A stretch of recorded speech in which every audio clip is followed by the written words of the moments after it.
bi convoqué session bi waaw wax dëgg yàlla kay yow boo dee njabootam da ngay ñëw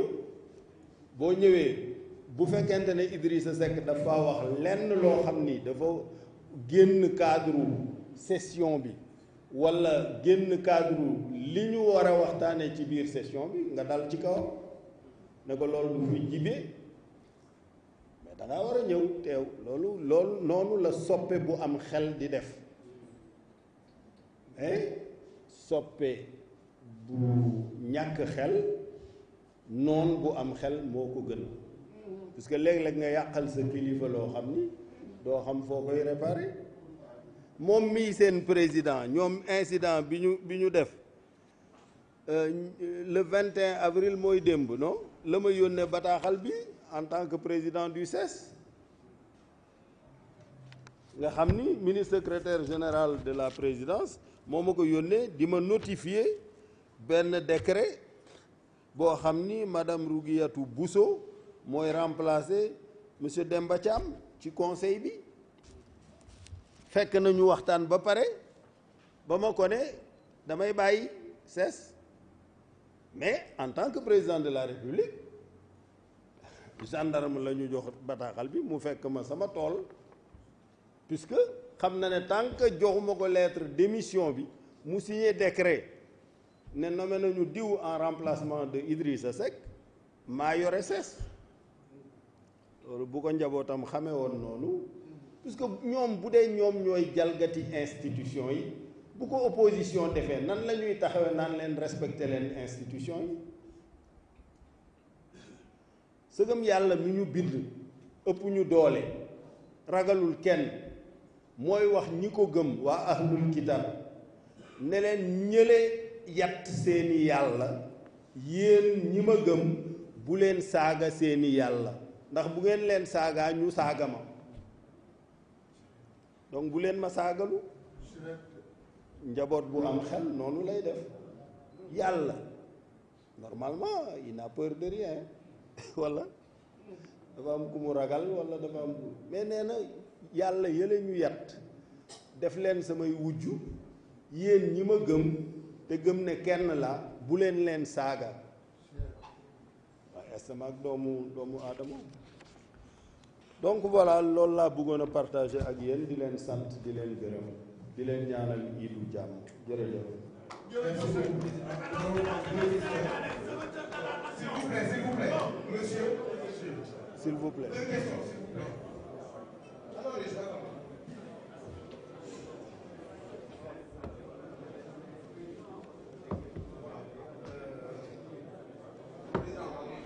ñoo ngi leen di fay.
Donc,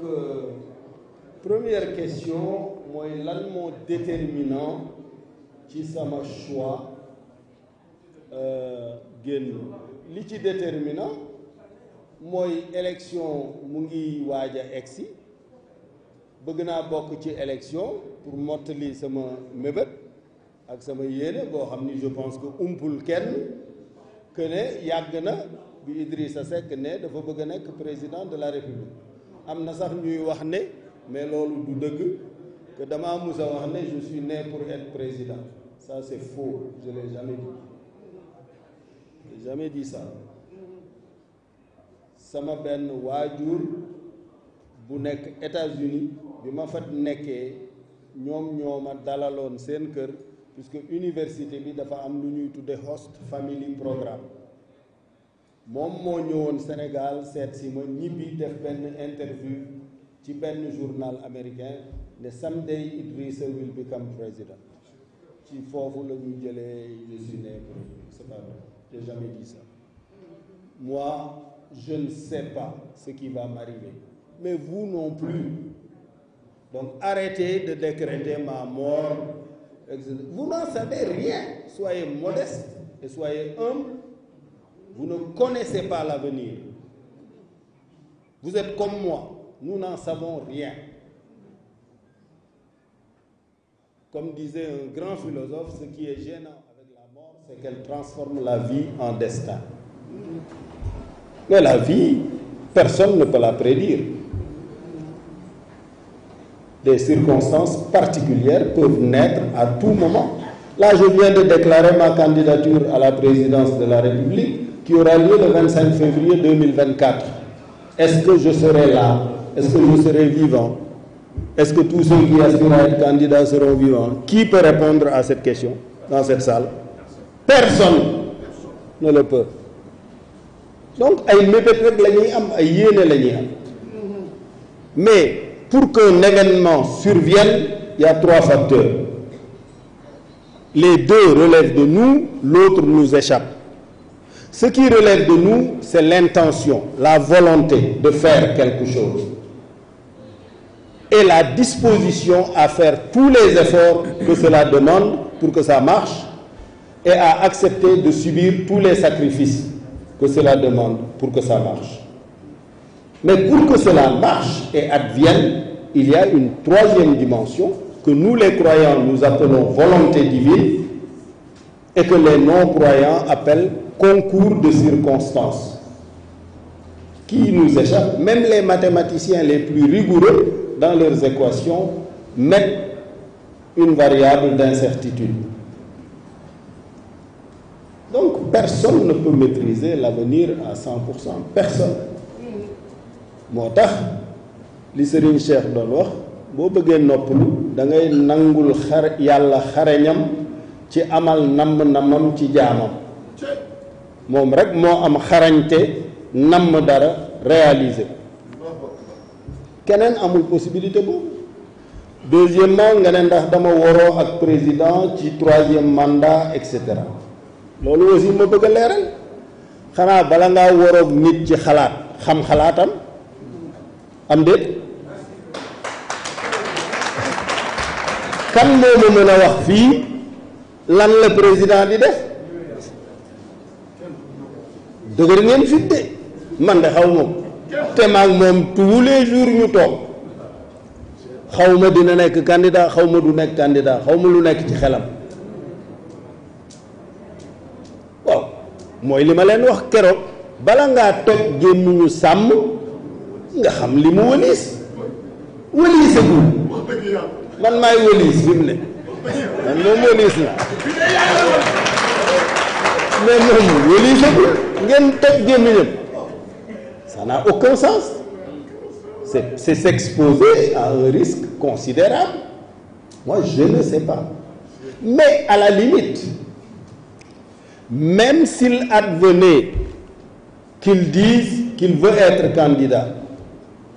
man li ma daloon 2012 nekk fii di jëli ay Carcassonne ak yi ay Serigne Diop ak yi ay affaire yooyu di théorie ñàkk ci xaalis bu dul jeex dem place de l'indépendance di xeex di naan grenade lacrymogène dajale opposition bi ngor jaaraama di réunion matin midi soir du fi amee nangam et cetera ba mu amee Macky Sall moom daa taxaw ne conseil constitutionnel décidé na moom ma ngay campagne ñu wax mu ni day campagne yi dem yoonam gars yi nekk fa way nous a trahi ak nangam la moo jël premier 26% gàddu affaire bi ñu toog Moustapha Niass ñëw semaine ba ca toog ne man it maa ngi dem gars yi ma ni waaw mais affaire bi doy na war ga moo jël deuxième 13%.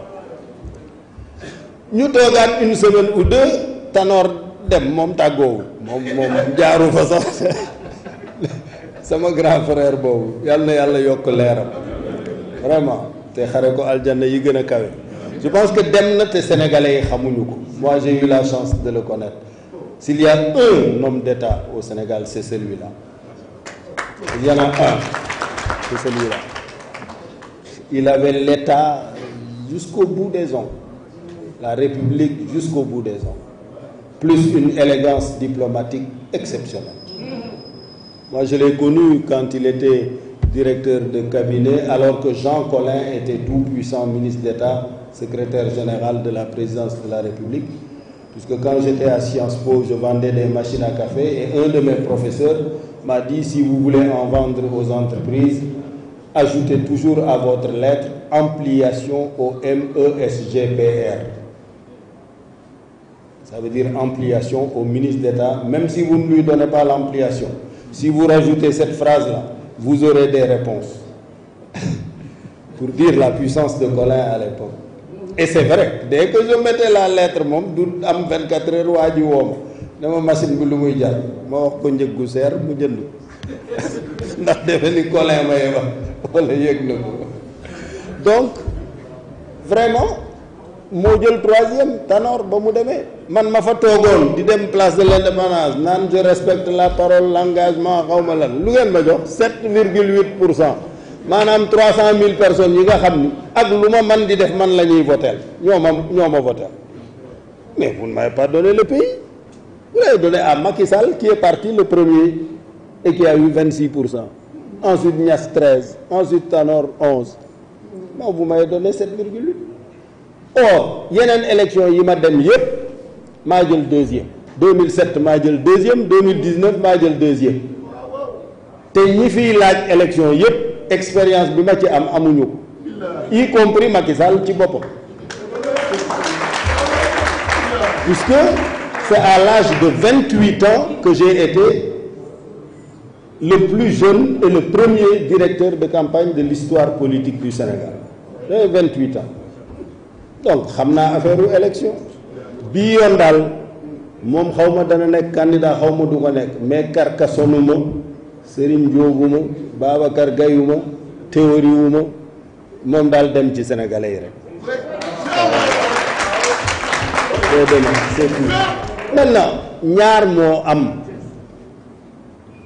mu bañ a nekk candidat wax ko wala mu bëgg a nekk candidat wax ko bu bëggee nekk candidat wax ko ñaar la war a convaincre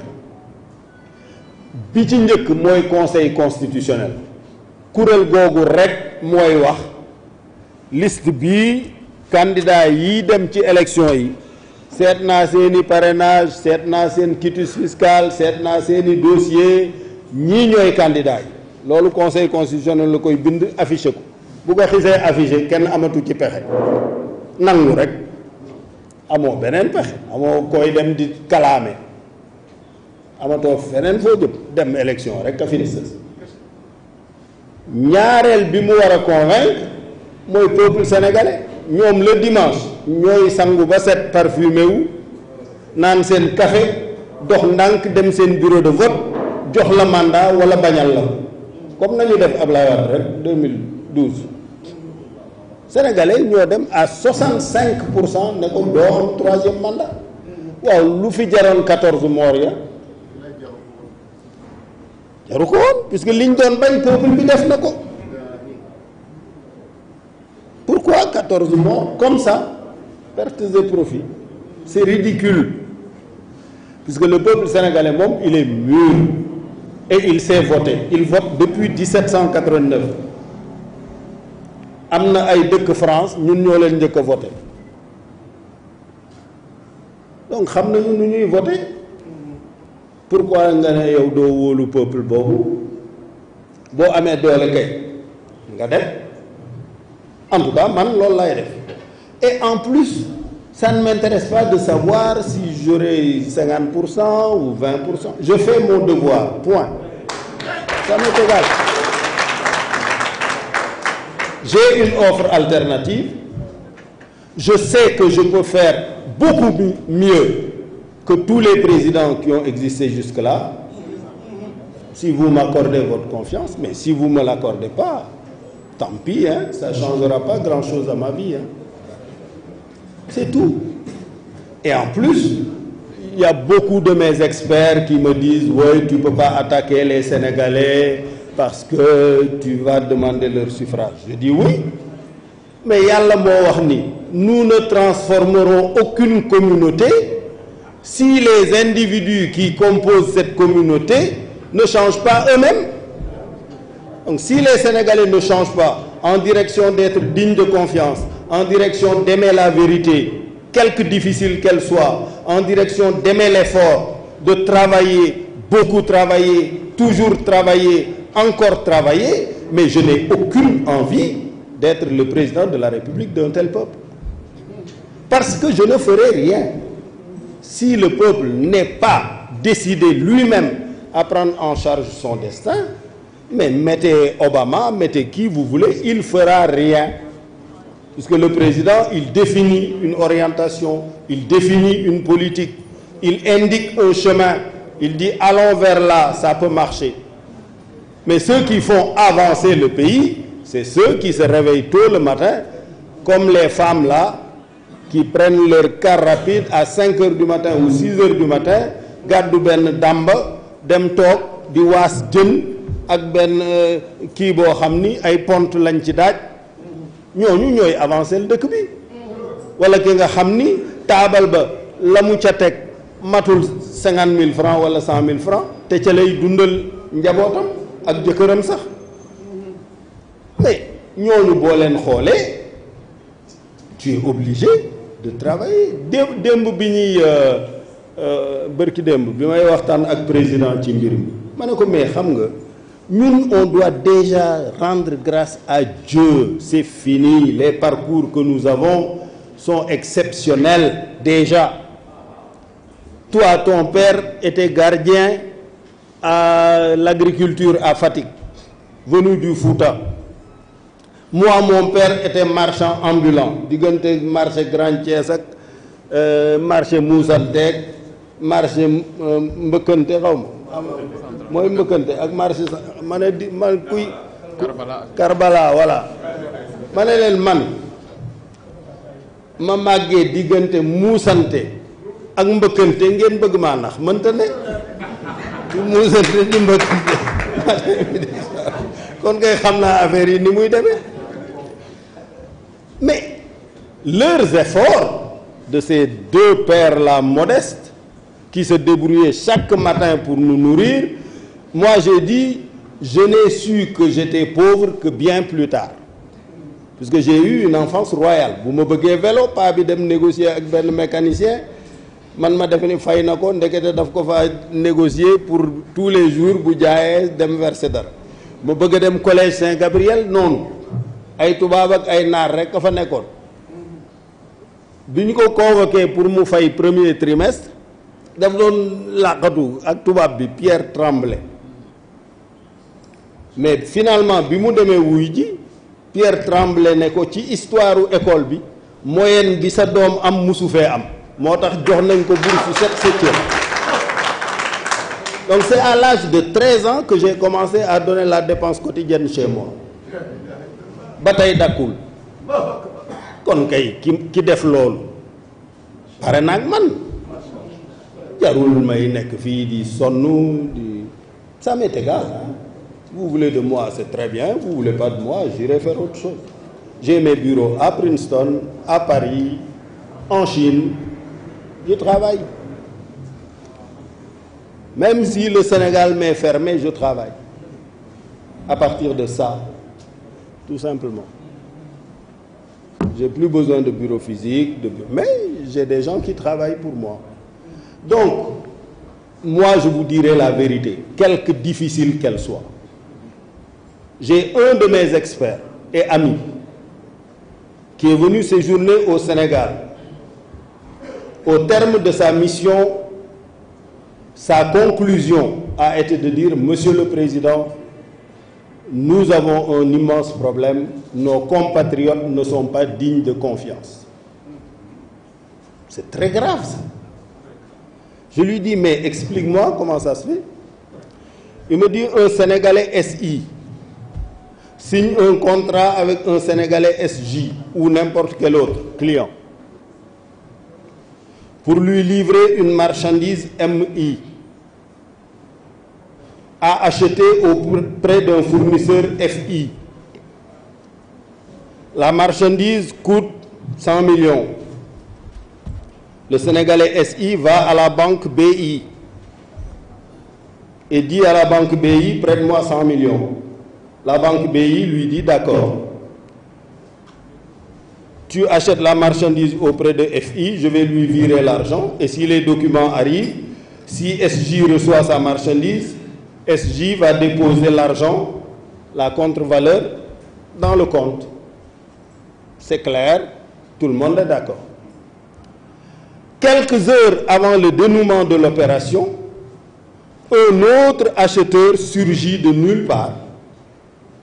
et vient proposer à ce Sénégalais SI 10 millions de plus ou 20 millions de plus en lui disant marchandise bi 100 millions nga ko nar a jaayee man dama la koy jëndale 120 millions wala 110 millions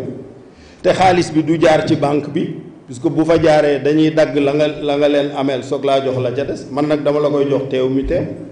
Sénégalais bi trahir ñi ñëpp génn ca deal ba ñi mu signal ñëpp fàtte na ko jël 120 millions yi banque bi di yéeg ak moom matin midi soir procédure ba jëm 5 ans 6 ans loolu mooy tax banque bi au lieu mu fayeeku la taux d'intérêt 4% mu lay fayeeku 18% puisque day jàpp ni doo ko fay si mukk ndax njublang nga te du Sénégalais yépp ñoo njublang mais ñi ci njublang bari nañu bari goo xam ni ñooy yàqal ñi jub puisque ku war a fay taux d'intérêt 4% di fay 18% wala 16% banque bi ngay liggéeyal mais banque bi pour se protéger mënul def leneen à cause simplement du fait qu'on n'est pas digne de confiance parce que bu doon jullit gi ñuy woote dëgg la yàlla nee na walladina hum li amaanatihim wa ahdihim raa'un ceux qui préservent les dépôts qu'on leur confie et qui honorent leurs engagements mais da ngay signer contrat ba pare benn waaye ñëw tegal la ci 10 000 wala 20 000 mais même ci artisan yeeg ouvrier yi léeg-léeg nga gis koo xam ni nit a ko commandé lal keneen ñëw fay ko teew mi teew mu lekk jaay lal ba waa ji ñëw waroon a dem lune de mielam mu ne ko lal bi nekku fii wala dama am pont yoo xam ni yii ay pont yu spécial la yu ma war a jële fii wala ba di lay rek voilà donc il faut qu'on arrête il faut qu'on soit sérieux si on veut se développer et moi c'est ce discours-là que je viendrai vous tenir les yeux dans les yeux si vous voulez très bien si vous voulez pas tant pis merci.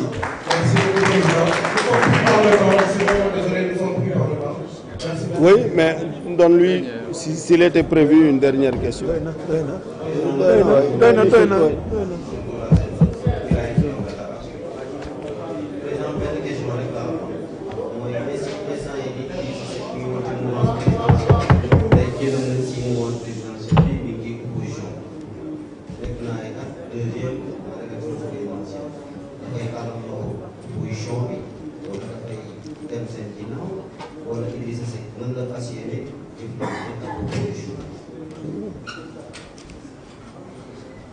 waaw tant que sénégalais voté waatuñu le 24 février bii le 25 février 2024 man maay chef de l'opposition xam nga nit ñi Sénégal malheureusement dañu bëri caaxaan dañ dul wax dëgg je suis le chef de l'opposition lan moo tax ñu nangul Macky Sall puisqu'il a eu 58% des suffrages que mooy président de la République ba le 25 février ñépp di xaar nangu ko man maay chef de l'opposition bi tànn déglu leen ma rek man maay chef de l'opposition bi tànn situation réewam taxaw mu tànn ne loxo bii ma président tàllal pour sauver réew mi dama koy nangu en tant que chef de l'opposition parce que yeneen chef de l'opposition ci yeneen réew am na leneen lu ñu tànn dañoo tànn ok Covid baa ngi ñëw jafe-jafe yi dana yokku nañu daaneel nguur gi ba lu ca mujj kan moo daaneel IBK au Mali kan moo jël pouvoir bi kan moo daaneel Alpha Condé ku jël pouvoir bi Burkina Faso voilà opposition société civile tanga marche xeex toj et cetera nguur ga daanu armée ñëw ne coppet luñ jaman ña ngay taxawaalu ci Afrique di wut fu ñu làqu puisque armée ba yemul ci loolu daf na leen yéen ñëpp dama leen di jàpp mais loolu ngeen bëggoon moo am Sénégal jamais de la vie jamais loolu question responsabilité la mën nga sa xel gàtt nga ne d'accord affaire bi bu ñëwee jeunes yi dinañ gën a mer ma xamb leen jëñax leen ci kaw Macky Sall ñu daaneel ko dem lakk palais dem toj fii et cetera et cetera et alors nga defee ni yow da ngay mucc c'est idiot de penser ça c'est complètement idiot de le penser. Merci. Voilà, donc j'ai choisi, mais je suis le chef de l'opposition jusqu'à ce que le peuple redistribue ses suffrages. Pourquoi ce serait valable pour le président de la République et pas pour moi? Les gens disent, ouais, il n'est plus le... Je suis le chef des...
génn gi nag kon ñu koy waxee rek yàgg déggoo ci ak président Macky Sall moo tax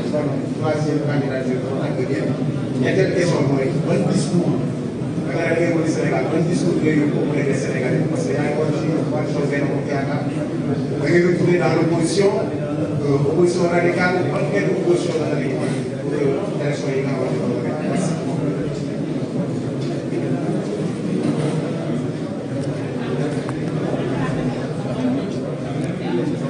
Donc, première question, moi, lan moo déterminant ci sama choix génn li ci déterminant mooy élection mu ngi waaj a egsi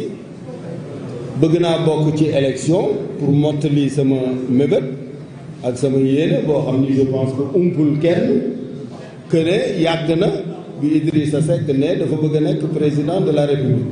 am na sax ñuy wax ne mais loolu du dëgg que damaa mus a wax ne je suis né pour être président ça c'est faux je n'ai jamais dit j'ai jamais dit ça sama benn waajur bu nekk États-Unis bi ma fa nekkee ñoom ñoo ma dalaloon seen kër puisque université bi dafa am lu ñuy tudde host family programme moom moo ñëwoon Sénégal seet si ma ñibbi def benn interview ci benn journal américain ne someday Idrissa will become president ci foofu la ñu jëlee je suis né pour c'est pas vrai j'ai jamais dit ça moi je ne sais pas ce qui va m'arriver j'ai jamais dit ça démission du conseil municipal waaye tamit génn coalition Benno Bokk Yaakaar ndax événement yi amoon récemment CSE na possibilité de départ de la coalition Benno Bokk Yaakaar beneen bi ñaareelu question bi génn gi ndax kon ñu koy waxee rek ñàkk déggoo ci ak président Macky Sall moo tax troisième candidature yàlla normalement il n'a peur de rien wala dafa am ku mu ragal wala dafa am ku mais nee na yàlla yële ñu yàtt def leen samay wujj yéen ñi ma gëm te gëm ne kenn la bu leen leen saaga waaye sama doomu aadama donc voilà loolu laa bëggoon a partager ak yéen di leen sant di leen gërëm. S'il vous plaît, monsieur.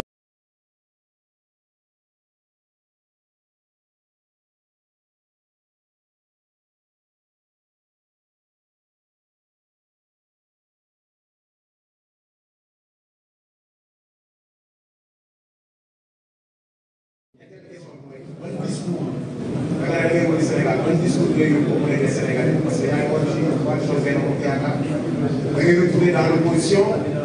opposition radicale ban ngeen opposition la ngay pour élection yi nga xamante ne merci.